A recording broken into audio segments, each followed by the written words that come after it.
આ વિડીયોમાં જાણીશું કારતક વદ અમાસ ક્યારે છે।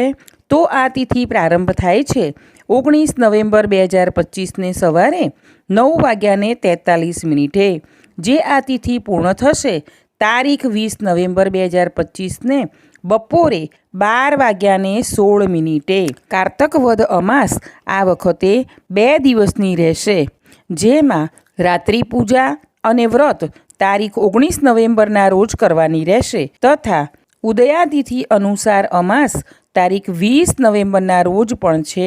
આ દિવસે પવિત્ર નદીમાં સ્નાન, પિતૃપૂજા, દાન તથા જાપ વગેરે કરવાનું રહેશે। અમાસની તિથિ પિતૃઓને સમર્પિત છે। આજે મહાદેવની પૂજા કરવી, મંદિરમાં દીપદાન કરવું તથા પિતૃ તર્પણ કરવું જોઈએ। પિતૃઓ પાછળ કરેલ દાન આજે શ્રેષ્ઠ ફળ આપે છે। ચેનલને સબસ્ક્રાઈબ કરજો।